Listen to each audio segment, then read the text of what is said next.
রাধে রাধে, জয় শ্রীকৃষ্ণ। প্রিয় ভাই ও বোনেরা, আবারও চলে আসলাম তোমাদের মাঝে একটা গুরুত্বপূর্ণ ভিডিও নিয়ে। ভিডিওটা প্রথম থেকে শেষ অবধি দেখবে, আর চ্যানেলে নতুন হলে অবশ্যই চ্যানেলটিকে সাবস্ক্রাইব করবে, কমেন্ট করবে, পাশে থাকবে। তো তোমরা যারা জিএনএম, বিএসসি নার্সিং, যে সমস্ত স্টাফ নার্স যাদের স্বপ্ন একজন স্টাফ নার্স হিসেবে নিযুক্ত করা, তাদের উদ্দেশ্যে আজকের এই ভিডিওটা থাকছে সিএচও আপডেট।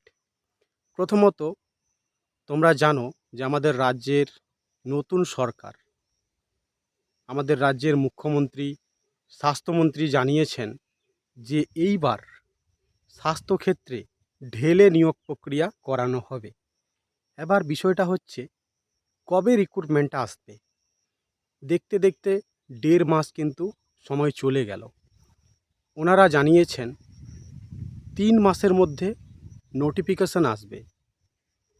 যে সমস্ত প্রিয় ভাই ও বোনেরা রয়েছ, যারা বিগত সরকারের আমলে সিএচও অ্যাপ্লাই করেছিলে বিভিন্ন জেলায়, সেই সমস্ত রিক্রুটমেন্ট এখনও কিন্তু কমপ্লিট হয়নি।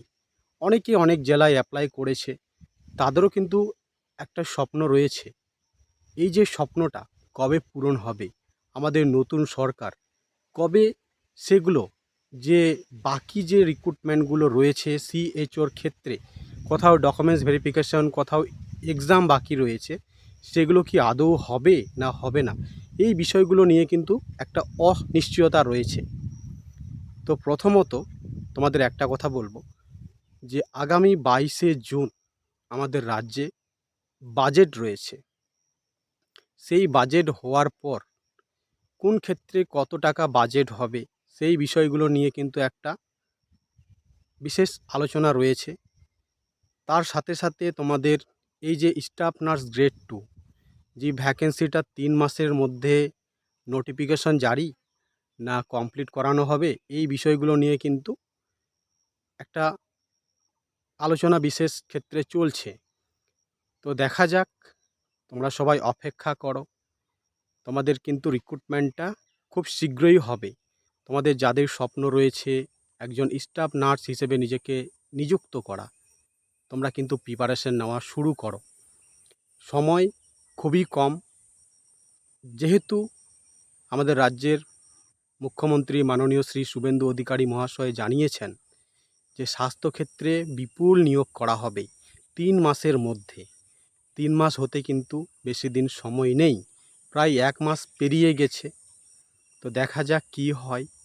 আর তোমাদের যে এই যে সিএচও যে রিক্রুটমেন্ট, সেটা নিয়ে কিন্তু সবার মনে একটা প্রশ্ন রয়েছে, কারণ বিগত সরকারের আমলে অনেক প্রিয় ভাই বোন বিভিন্ন জেলায় কিন্তু অ্যাপ্লাই করেছে, সেটা কিন্তু এখনও পেন্ডিংয়ে রয়েছে, কোথাও পোস্টপন্ড হয়ে গেছে।